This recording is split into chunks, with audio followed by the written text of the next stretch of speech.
Meko live. Mm.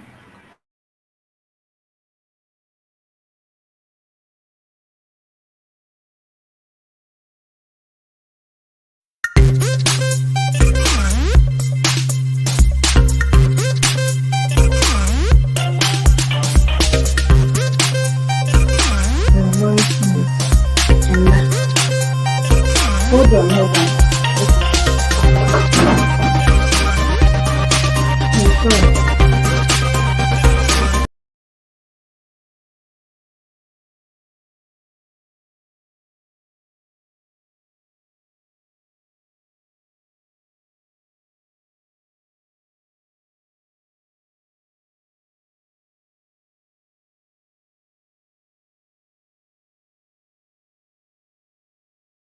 Yes.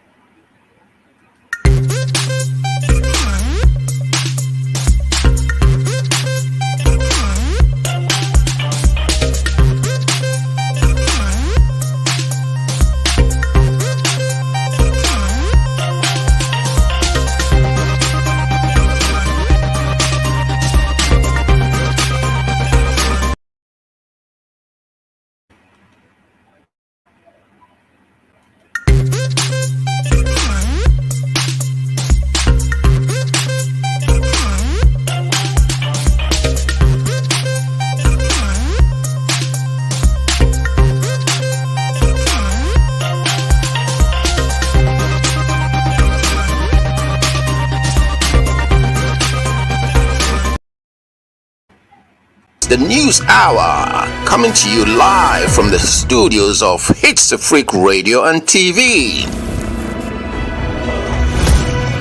Stay tuned. Download the tuning app onto your mobile phone today and catch up on all the latest news from HitzAfrik Radio. Broadcasting live on modern Ghana and our website www.hitsafrikradio.org. HitzAfrik Radio News Hour live. The News Hour, coming to you live from the studios of HitzAfrik Radio and TV. Stay tuned. Download the tuning app onto your mobile phone today and catch up on all the latest news from HitzAfrik Radio. Broadcasting live on modern Ghana and our website www.hitsafrikradio.org. HitzAfrik Radio News Hour live.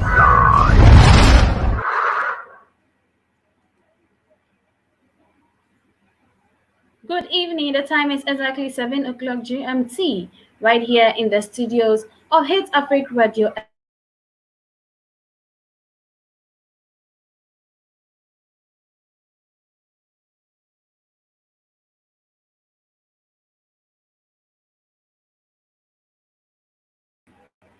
It is exactly 19 hours GMT in the studios of HitzAfrik Radio and TV. Today is the 13th day of the month, April 2021. And now let's do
Kindly pardon our technical challenges we are facing here in the studio. You're still logged on to HitzAfrik Radio and TV. We are streaming live on our website at www.hitsafrikradio.org. We are also transmitting live on Facebook and YouTube, then Twitter at HitzAfrik Radio and TV. My name is Abna Ahinie, and now let's do tonight's headlines. Fault on Abuadze and Womaso transmission line. High cost of production's main challenge for poultry industry. Academy of Arts and Sciences to hold a forum on inclusion in education. Ghanaians should wait. I will become the president soon. These and many other stories I bring to your doorstep. Kindly have your seat and pay attention to tonight's news. Now let's do tonight's news in details. Fault on Abuadze Ahumaso transmission line, cause of Monday's blackout, GRIDCO. The Ghana Grid Company Limited (GRIDCO) says a fault on its Abuadze Ahumaso transmission line is to blame.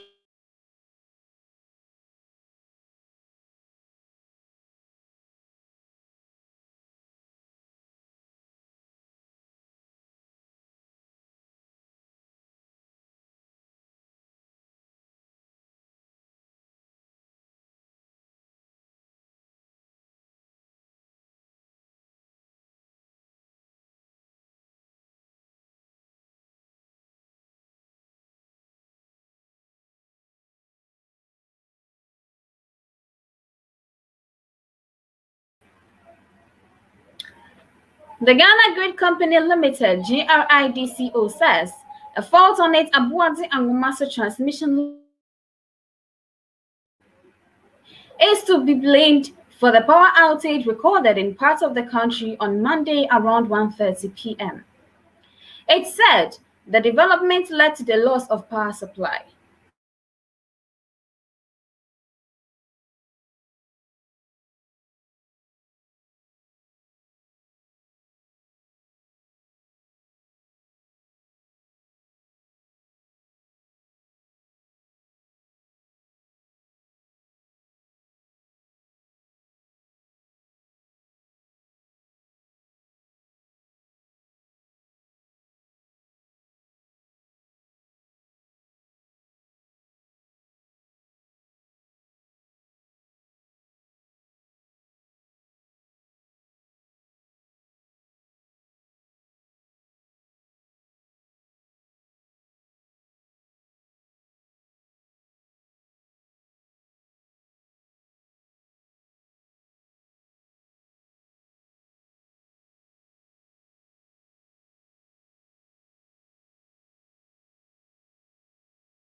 GRIDCO in a statement said any inconvenience caused is deeply regretted. At 1:36 p.m. on Monday, April 12, 2021, the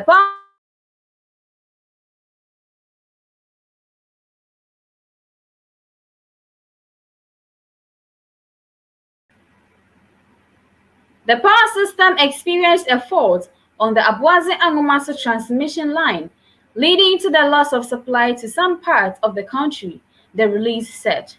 Meanwhile, the company said more than 80% of the affected substations have fully restored. Efforts are ongoing to restore the remaining 20%, it added.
Meanwhile, the company said more than 80% of the affected substations have fully restored. Efforts are ongoing to restore the remaining 20%, it added. Additionally, GRIDCO has assured that it is working with relevant players in the generation and distribution chain to resume power transmission to all affected areas. Moving on to other stories, high cost of production main challenge for poultry industry.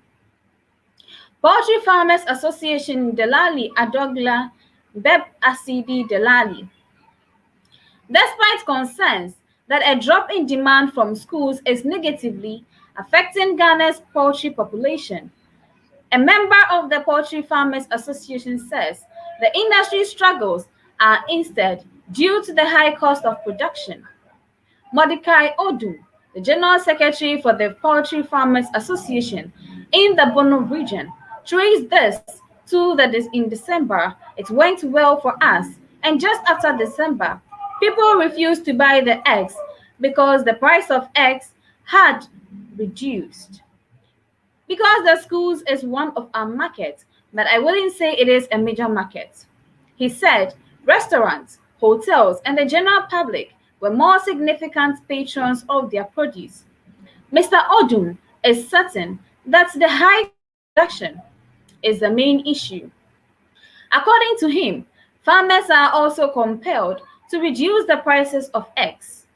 To address these challenges, Mr. Odum said the government needed to make it easier to prepare feed for the poultry.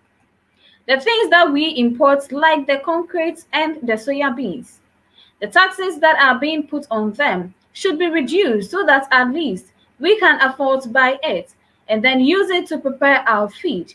Then we can sell it for an affordable price to any other person to buy.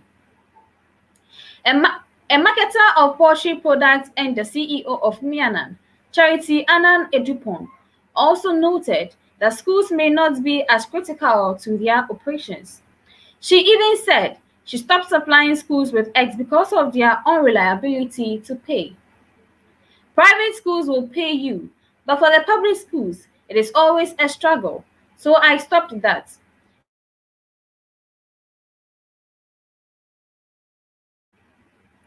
Even the hotels do the same thing for us. So I cut off all hotel supplies, she said on the City Breakfast show. But she also agreed that the industry has fallen on tough times.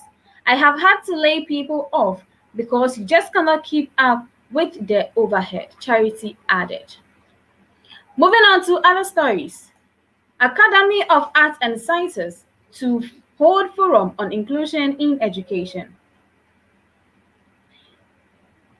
City TV or City FM, in collaboration with the Ghana Academy of Arts and Sciences, will be holding an education forum discussing inclusion in education on Wednesday, April 14th at 5 p.m.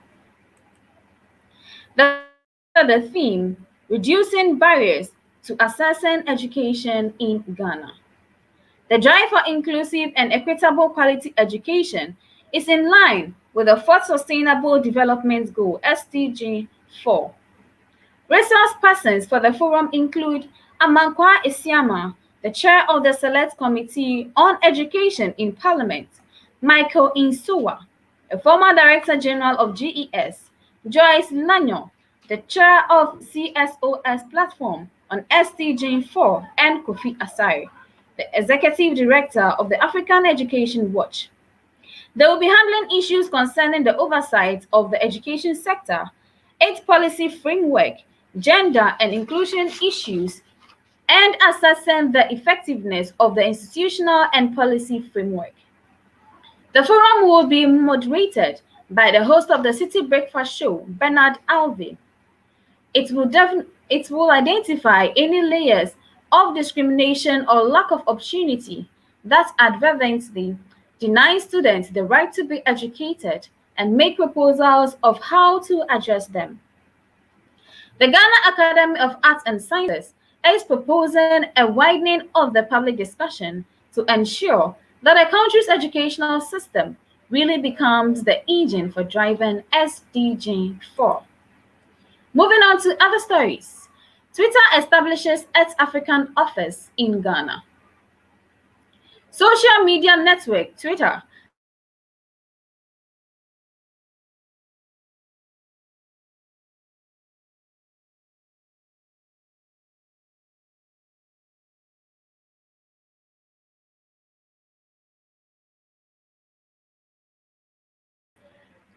has announced its presence in Africa with the establishment of its continental headquarters in Ghana.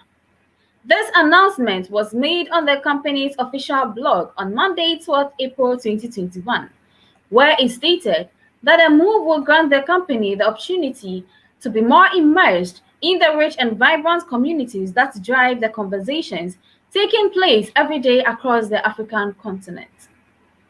Twitter explained that the reason behind choosing Ghana as its African headquarters is because the country is the champion for democracy and also practices freedom of speech and online freedom.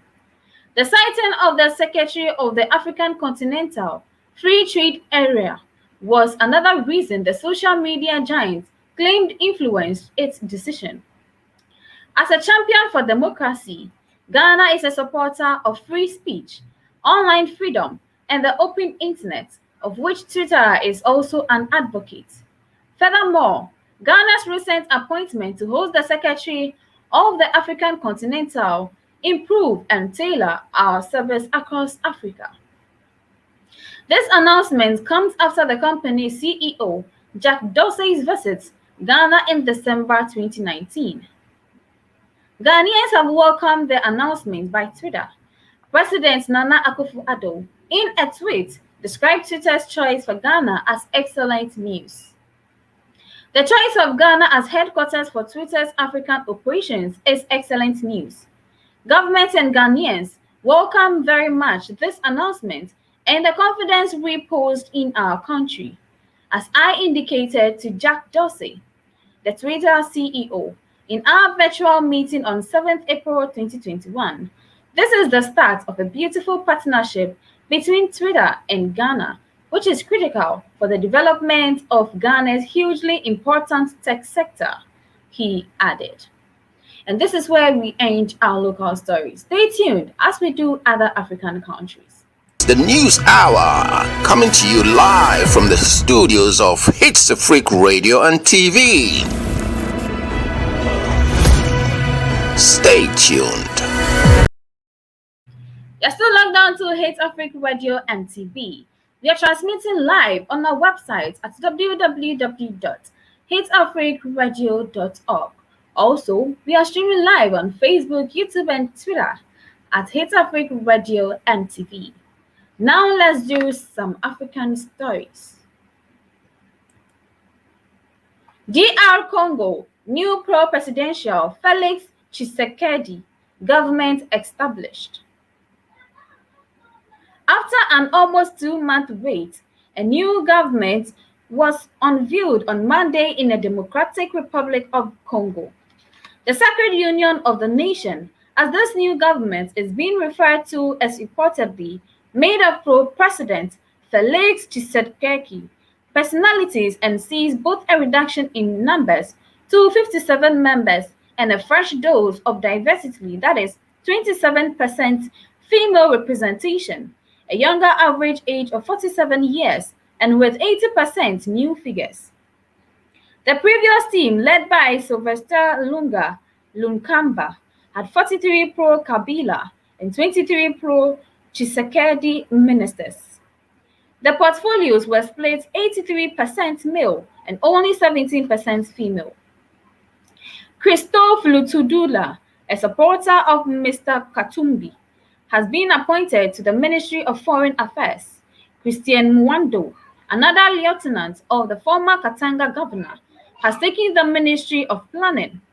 The Minister of Defense is a retired Dr. General, Gilbert Kabanda, close to President Tshisekedi, and a Minister of the Interior is Daniel Aselo Okito, Deputy Secretary General of the UDPS, the presidential party. The new Prime Minister appointed just a few weeks prior, Jean-Michel Sama Lukonde, stated that the new government's priorities are security, health, education, justice, agriculture, fisheries and livestock, economy, electoral process, infrastructure, and digital projects. The appointment of the new government comes 4 months after the breakup of the coalition of President Tshisekedi with his predecessor, Joseph Kabila, and close allies of his former political opponent, Moise Kambumbi, and Jean-Pierre Bemba hold strategic positions. Moving on to other stories, incredible tigers to help tackle Nigeria's insecurity. Separatists who are active in the region have protested all over the world, including at this protest in South Africa. In 2019, separatists who are active in the region have protested all over the world, including at this protest in South Africa in 2019. State governors in southern eastern Nigeria have announced they will create a joint force codenamed Ebube Agu Igbo for Incredible Tigers to help tackle rising insecurity in the region. In a statement at the end of a security meeting on Sunday, the government said the new force would help coordinate security activities in the area. More than 15 policemen were killed, while nearly 2,000 inmates were released in a recent jailbreak in Imo State. The separatist group, the indigenous people of Biafra, Ipo, has been active in the region, fighting to establish a separate state. In recent weeks, unidentified gunmen have targeted police stations, killing policemen and cutting away arms and ammunition. The governors have also announced a ban on open grazing. Local farmers and cattle herders have had running battles in many communities over grazing rights. The Southeast governors are the second group to set up a regional security force following mounting security challenges. Last year, the southwest part of Nigeria set up a regional force called Omotekun, which is the Yoruba word for leopard. And this is where we end our African stories. Stay tuned as we do the world news. The News Hour, coming to you live from the studios of HitzAfrik Radio and TV. Stay tuned. You're still logged on to HitzAfrik Radio and TV. We are transmitting live on our website at www.hitzafrikradio.org. Don't forget to follow us on all our social media handles and also subscribe to our YouTube channel, share, and comment. We are also streaming live on Facebook, YouTube, and Twitter at HitzAfrik Radio and TV. Now let's do some world news. Duante bride shooting by police in Minnesota, accidental. The fatal shooting of a black man by a police officer in the U.S. city of Brooklyn Center in Minnesota was an accident, the police chief has said. Duante Wright, 20, was shot after the officer meant to use a taser but mistakenly drew her gun instead, Chief Tim Gannon told reporters. The officer was later named as Kim Porter, who has worked for Brooklyn Center Police for 26 years. Mr. Wright's death has sparked protests and a curfew has been declared. Late on Monday, crowds defied the curfew to gather for a second night outside Brooklyn Center Police headquarters. Witnesses said some threw fireworks and bottles at officers who responded with tear gas and stun grenades. Tensions in nearby Minneapolis are high as the trial of an ex-officer accused of killing George Floyd continues. Protesters threw fireworks towards police outside Brooklyn Center Police Department a day after Duante Wright was shot and killed by a police officer. Duante Wright was pulled over on Sunday for a traffic violation, but there was a struggle when he tried to get back into his car. At a news conference on Monday morning, Chief Gannon played a short video from the body camera worn by a policewoman, which shows Mr. Wright trying to get back into his car as officers attempt to handcuff him on the side of the road. An officer can then be heard saying, "Tassa, Tassa, Tassa," normal police procedure before firing one of the stun guns. Mr. Wright is seen to get into his car and drive away, while the same officer says, "I just shot him." Fatally wounded, Mr. Wright crashed a few streets away. It is my belief the officer meant to deploy their Tassa, but shot him with a single bullet. Chief Gannon said, adding, "There is nothing I can say to lessen the pain." The officer has been placed on administrative leave. At the same news conference, Brooklyn Center Mayor Mike Elliott said he will do everything in his power to ensure justice is done for Dwayne Wright. "Our hearts are aching right now. We are in pain right now. We recognize this couldn't have happened at a worse time. This is happening at a time that all of our community, all of America, indeed, all of the world is watching," he said. Protest and overnight curfew. Angry protests erupted in Brooklyn Center on Sunday night as news of Mr. Wright's death spread. Hundreds of protesters chanting his name gathered late outside the police headquarters. About 20 businesses in a nearby shopping center were later broken into, the Star Tribune reported, with sporadic looting spreading to parts of Minneapolis. It prompted authorities to enforce an overnight curfew on Sunday night, and on Monday, the mayors of Minneapolis and neighboring St. Paul declared a state of emergency. Local curfew is in place from 19 hours to 06 local time across the two cities. As darkness fell on Monday, Wells police ordered protesters to disperse, but the crowd remained, CBS reported. Police then began deploying gas canisters and stun grenades, reporters at the scene said.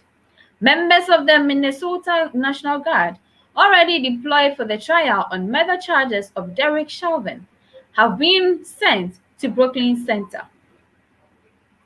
Moving on to other stories. Taiwan, record number of China jets enter airspace. Taiwan has said a record number of Chinese military jets flew into its airspace on Monday.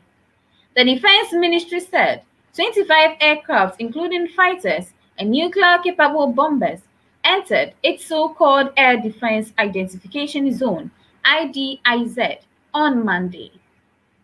The incursion is the largest in a year and comes as the U.S. warns against an increasingly aggressive China. However, democratic Taiwan sees itself as a sovereign state.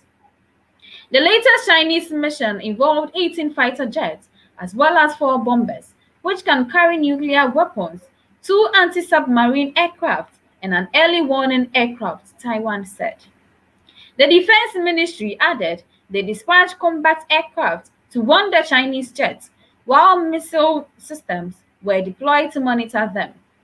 China has carried out regular fights over the international waters between the southern part of Taiwan and the Taiwanese-controlled Patas Islands in the South China Sea in recent months. Monday's incursion also saw the jets fly into the ADIZ to the southwest of Taiwan near the Patas Islands. The latest incident came a day after the U.S. Secretary of State Antony Blinken said the United States was concerned about China's increasingly aggressive actions towards Taiwan. In an interview with NBC, he reiterated that the U.S. had a legal commitment to Taiwan and said Washington would make sure Taiwan has the ability to defend itself, adding that it will be a serious mistake for anyone to try to change the status quo by force. Analysts say Beijing is becoming increasingly concerned that Taiwan's government is moving the island towards a formal declaration of independence and wants to warn President Tsai Ing-wen against taking steps in that direction. President Tsai, however, has repeatedly said that Taiwan is already an independent state, making any formal declaration unnecessary. The island has its own constitution, military, and democratically elected leaders. China has not ruled out the possible use of force to achieve unification with Thailand. Moving on to other stories. German far-right group on trial for terror plot. A person is brought to the Federal Supreme in Karlsruhe, Germany by police officers 15 February 2020. The trial of 11 suspected members of a far-right terror group opens in the German city of Stuttgart on Wednesday. The suspects, aged between 32 and 61, were arrested in February last year.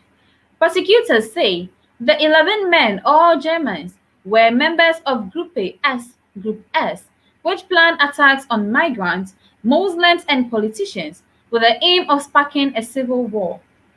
A 12-man, a former police officer, is accused of offering material support to the group.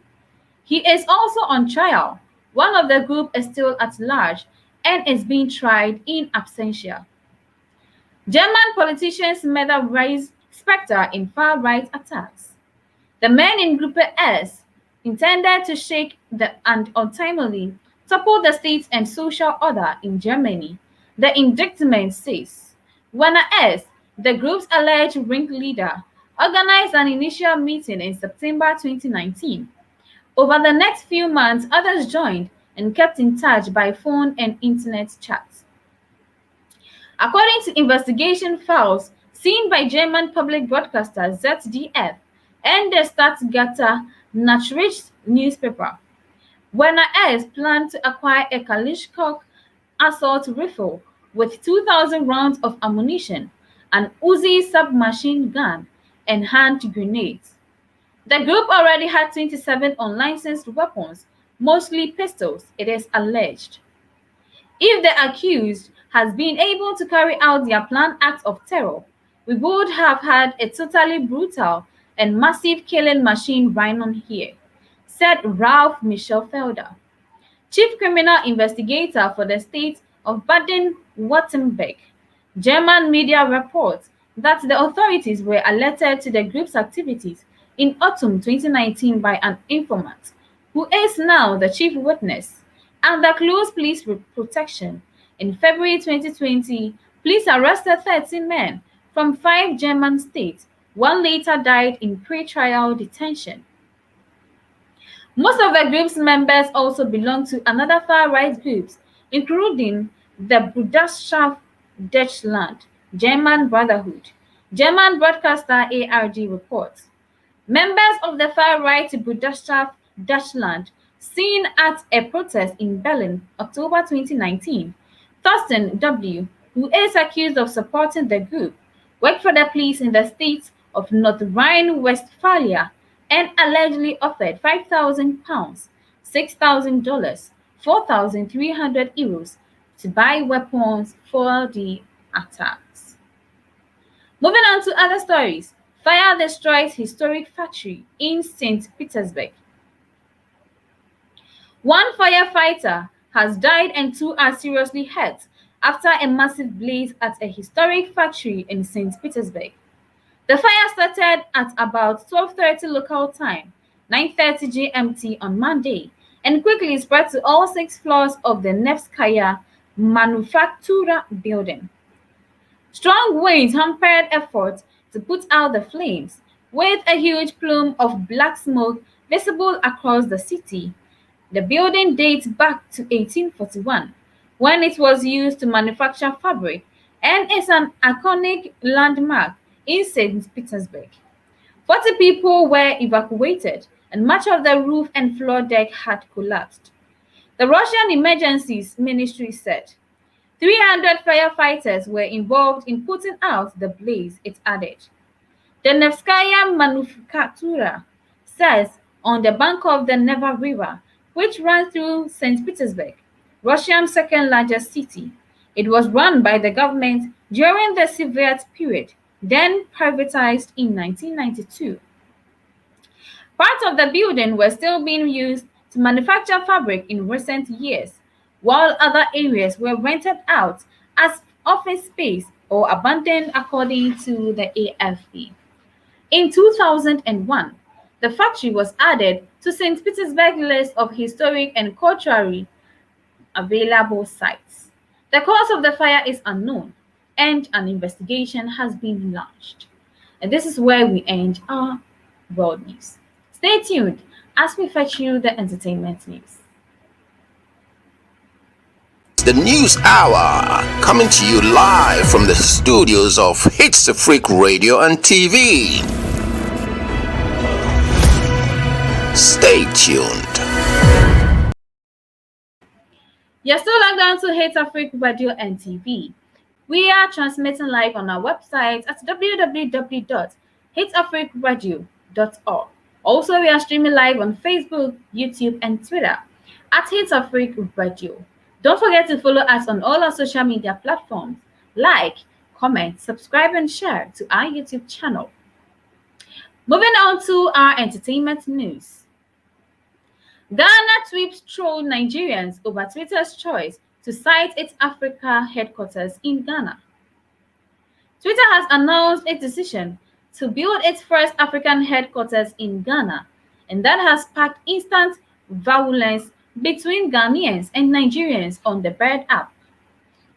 Buhari meets Ghana's president to discuss attacks on Nigerian traders. The news was confirmed by Twitter CEO Jack Dorsey, who shared a tweet to say that Twitter is now present on the continent. Thank you, Ghana, and at Nakufwado at Twitter.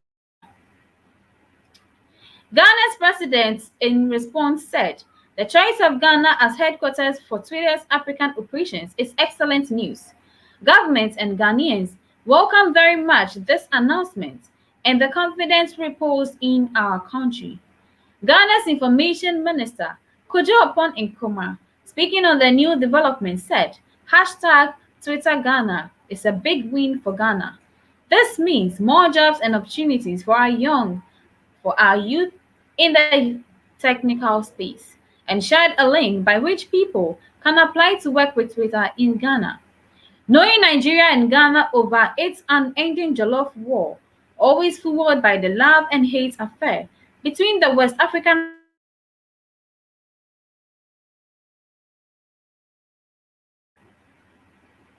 Ghanaians quickly seized the moment to remind Nigerians that they have lost another Twitter war and will now continue losing all Ghana versus Nigeria wars on Twitter, since Twitter's African headquarters is now in Ghana. Moving on to other stories.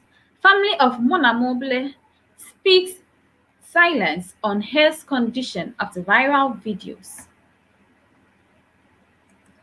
The family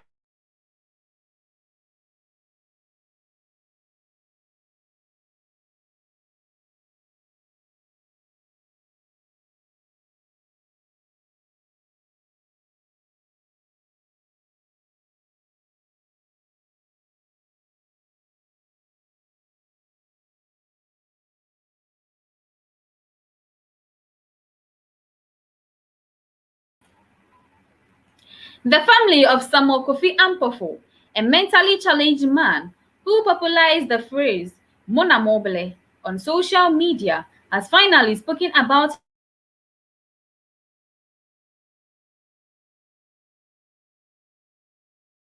Mona Mobile has a mental health concern. Many have been wondering the state of his condition because of how wise he sounds when addressing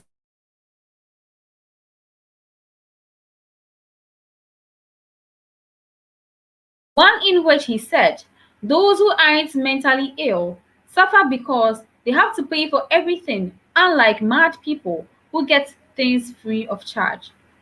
Following his increasing popularity on social media, Kofi Adoma of Kofi TV has visited Mona Mobile and his family in Swedro to understand his condition, with the pursuit to get him the help he might need. His father, Papa Mensa 80, who spoke during the interview, said Mona Mobile is 52 years old and his first son out of, and detailed that he is not in a psychiatric hospital because He passed the test at Ankara Psychiatric Hospital, so the doctor said he can't be admitted. I've taken him to Akanfo. He had a test with the doctor by way of conversation, and he said every question he was asked correctly, and he wasn't aggressive. So the doctor didn't admit him, he told Kofi Adjoma. It became obvious that he has a mental challenge, but he is never aggressive. He goes roaming, and when you call him, he hardly comes home, but he is very intelligent. He buys machines and sells for people. He said, and speaking about his unkempt hair and beard, he added that he is very hairy. He shaves the beard, but it grows back just after a month. Detailing his monamobless mental health condition, he said he knows what is worrying him and disclosed that he smokes marijuana when he noted that it is the weed that has been smoking. He said it himself that it is the weed and that if he stops smoking, he will be fine, but is not able to speak. He smokes more than a roll and eats, Papa Mensah said. His mother, Akosia Mensah, sadly recounting how her son started smoking, said he was very intelligent in school. He has slept and dreamt he had sex with someone, and that saw him releasing on the bed, but he didn't tell us. He told a friend who took him somewhere and bought weed for him, claiming it will help him feel relaxed over his dream. Moving on to other stories, Ghanaians should wait. I'm going to become a president soon, Prince David Osei claims. Ghanaian actor and a strong NPP supporter, Prince David Osei, has shared his plans of running for the president one day. Speaking to Frema Edunyame and Nana Tufuo on CCTV's Upside Down show, Prince David Osei stated that even though this might come as a surprise, he strongly believes it will come to pass because it's part of his destiny. I will be the president of Ghana someday. In life, everybody and what God gives him. Sometimes you might look unqualified. You might even look like you are not the one. That has always been my story. I know who I am and who I trust in, he said. Prince David furthered that he has a personal relationship with God and that he believes in God's promise to make him the president of Ghana one day.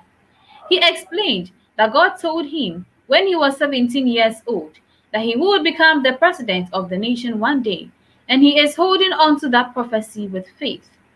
The actor said, although God did not tell him the time the promise would be fulfilled, he is, however, getting ready by equipping himself with everything he needs to succeed as the leader of the nation.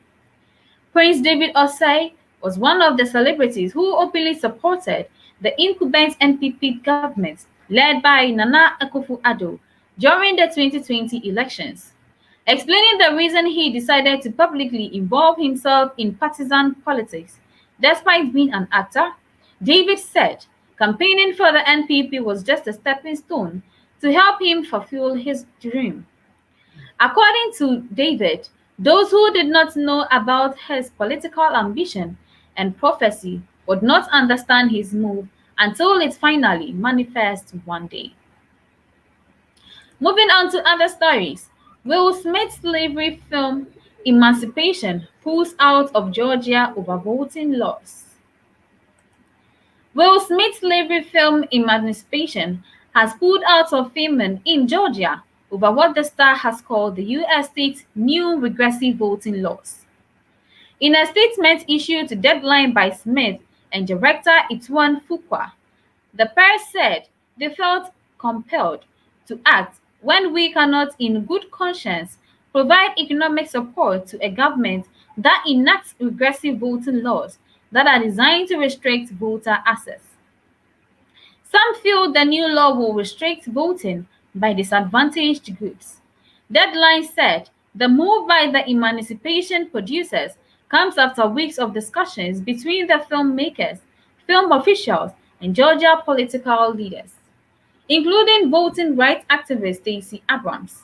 It is the first film to pull out of state since the new laws came into effect, but others could follow suit. Director James Mangold, who will helm the new Indiana Jones movies, recently said he will not make any new movies in Georgia because of the new law. Georgia has been using cash to steal movie jobs from other states that allow people to vote, he tweeted. I don't want to play there. Star Wars actor Mark Hamill endorsed Mangold's tweet with the hashtag no more filming in Georgia. According to Georgia's Film Commission, more top-grossing movies were shot there than anywhere else in the world, with recent productions including Deadpool, Avengers, Endgame, WandaVision, Stranger Things, and The Walking Dead. Film and TV production now generates more than $10 billion, £7.2 billion for the states each year, and Abrams, who opposes the new laws, has urged Hollywood not to move away en masse. Martin Luther King Jr.'s daughter, Bernice King, has also asked filmmakers to reconsider. Please stop the hashtag boycott Georgia talk, she said. That will hurt middle-class workers and people grappling with poverty, and it would increase the harm of both racism and classism.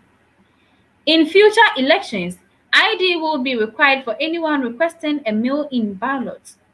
Proponents of the bill say this method will make postal voting more secure, but critics argue the new measures are likely to disproportionately affect Black Americans, who are less likely than white Americans to have other identifications.